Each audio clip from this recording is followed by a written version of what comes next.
Hey guys, Mike here. Got the Typhon out. We're gonna get into this diff here and see if we can figure out what went wrong with the locker here. Hopefully that shaft didn't round off. This is a Power Hobby model, and the reason why I bought the Power Hobby one. All right, guys. Anyway, so yeah, hopefully the reason why I ordered this one for this car is because I was anxious and I didn't want to wait to order one from Scorch Parts. I've ordered parts from Scorch before, and they're nice and fast, and you know, their customer service is great. But I was in a hurry, and I decided that I was just going to order one from Power Hobbies because it got here quicker. And of course, it's not the quality of what you would get from David over at Scorched Parts. His stuff is really pretty awesome. I've got some of his stuff on in my bashers. I've got the titanium skid plates and things like that, and then I've got the drive shafts, the titanium drive shafts in this car with the Trident drive shaft in the front with the bearings. So I've got some of his stuff. Had really good luck with it. None of that stuff has failed me. So I'm hoping that I didn't waste my money on this, because it wasn't cheap. You know, it was a fairly expensive locker, guys. This is, and as you can see, it's completely loose. So looks like it just came loose. It doesn't look like it's rounded off or anything like that. I'm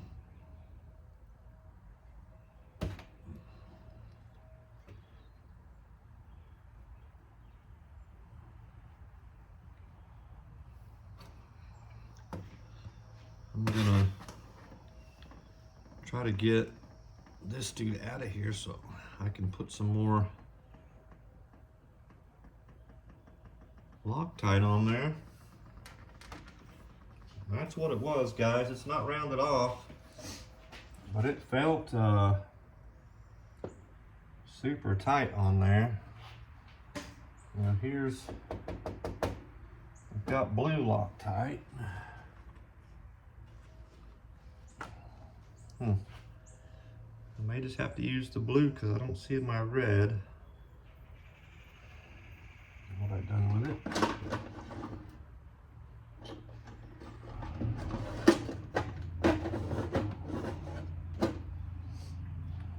Got stuff everywhere.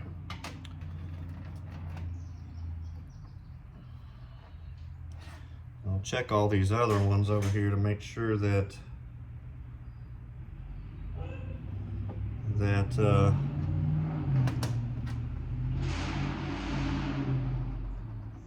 none of that stuff is loose either. All right, let's get the bearing back on there.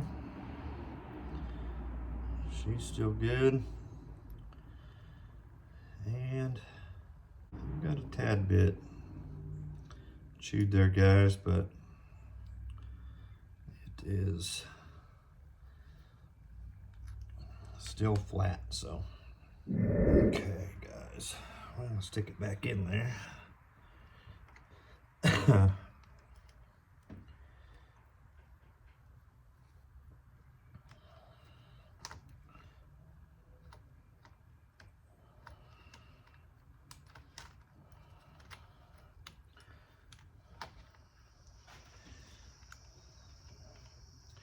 Easier said than done sometimes.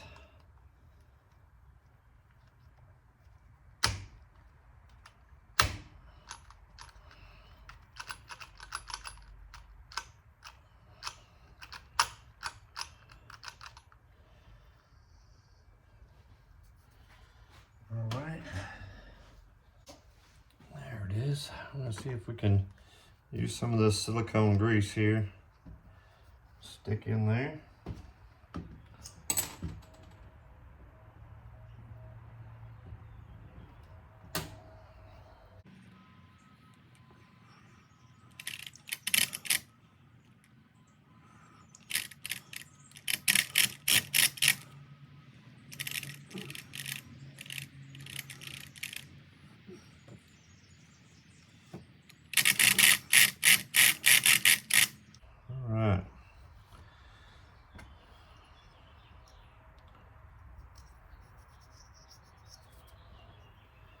Get that dude put back on there. They got one problem fixed.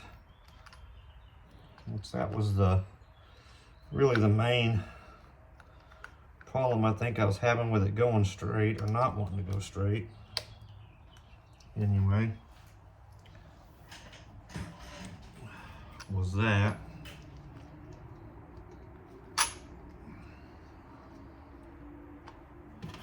So that's worked out.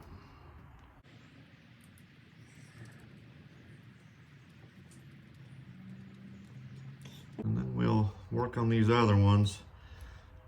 They're going to require me to go in there with the computer and change things back the way they were before I made any of the changes.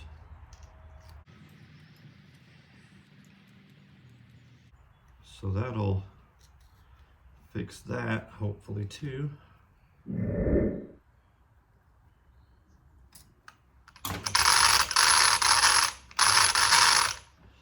There we go, that's good. Shocks put back in. Put them in the right way. That would have been another disaster.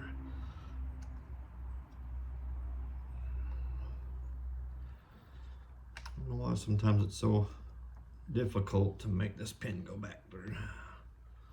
Other problems I have is the antenna wires. I would love to figure out a way to get these into tubes and going straight up like I see a lot of others. But because I'm using that dual antenna, I haven't figured out a way to make that work, and I don't have a 3D printer yet. It's in the works. I'm a little bit technologically inept, so baby steps.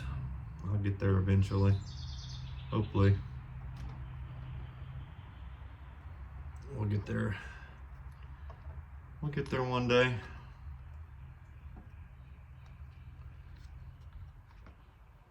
As you can see, I can barely put a shot pin back through. That's a struggle for some reason.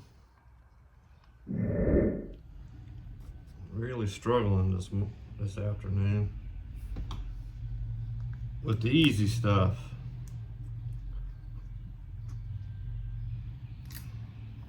All right, front and back together, guys. So we're gonna move on to, well, I gotta put that little light back on. I am gonna leave the lights installed because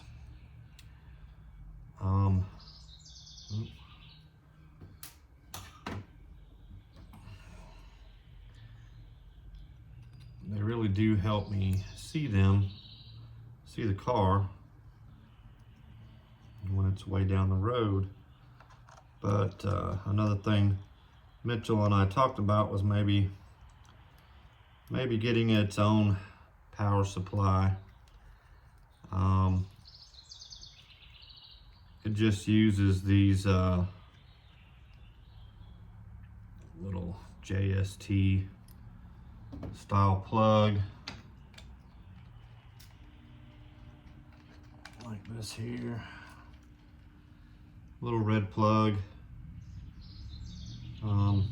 So it should be easy enough to hook up to a battery and figure out how to get that working. That should take it off of the receiver, and then hopefully I'll know that it's not causing any glitches in my steering or range or anything like that, which is what I thought I was having a problem with. But like I talked about in my last video, with it being so much further away from me, what I was seeing the car do, and then, you know, a second later or so, you hear what the car did. It's not matching what you're seeing. So I think you react to the sound, and I hit the trigger and turn it, and it was doing stuff that I didn't expect it to do. So, you know, it's just a learning experience. It's just, I was used to how far I ran it before out there, and so now I have to learn how long it takes for the sound to get to me and what the car's doing as I'm pulling the trigger and whatnot. But yeah, guys, so I'm gonna get the computer out and fix the BEC on this, and the wires all run those like I did before, right out the body. Those are sticking up until I can figure out how to get the tubes put on. The gearing I'm going to leave alone for now, because I don't think the gearing was causing me any trouble. And to get any faster than I did last time, you know, I'm gonna have to gear it up. So once I get it all lined back out, I'm gonna go with the QS8 plugs. We're gonna put those on. My batteries have 8-gauge wires on them, as you can see. And Castle, by the way, I wasn't gonna switch to really anything bigger because I figured these were doing okay, but I had an ESC that went out, and when Castle replied to me in an email, they asked me what connectors I was using. So I tell them, you know, I'm using the EC5s. And when he emailed me back, he says, well, they wouldn't warranty it because it requires, with the gearing I was using and things like that, it required 8mm bullets, QS8, EC8, the larger plugs. So, and these are spark resistant. So we'll get these dudes put on the batteries that I've got here. And then I ordered this deal here, which is a no wire plug for series. So the two batteries will just plug in to this connector here. One of these, this one I think.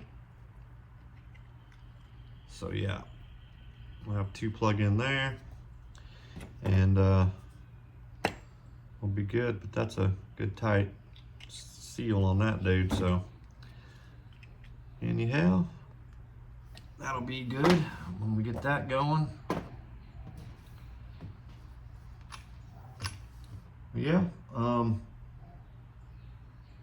just getting there, guys. Hopefully I can get it to go straight. This locker stays together. But again, that was the Power Hobby one, and it's really close to being as expensive as the one from Scorched Parts. So if you guys are thinking about buying one, I would recommend buying the one from David at Scorched Parts. Now these seem like they are aluminum, and I think his are made out of titanium. You're not going to have the problems I'm having with his. The rear I have locked. You guys can watch Mitchell Miner's video. I locked it with washers, and it's worked perfectly. I haven't had any issues out of it. It's the stock Diff, and I just added some 1985 Traxxas coated washers in there. So you can watch Mitchell's video on that. Check it out if you guys want to lock a Diff. And like I said, it's worked flawlessly since I put it in that way. So the one I didn't think I was going to have a problem with was this one, and I did. So sometimes you just have to wait, get the good stuff. So anyhow, guys, I'm going to get to doing this stuff, and hopefully when we get it all put back together, and we'll be able to make a run with it. Guys, check the links down below. Anything you guys buy from there, you know, the channel gets a couple pennies out of, and helps support the channel. Give us a like, guys. If you guys are subscribed, thank you very much. If you're not, hit that subscribe button, and I'll see you guys in the next one. Thank you for watching.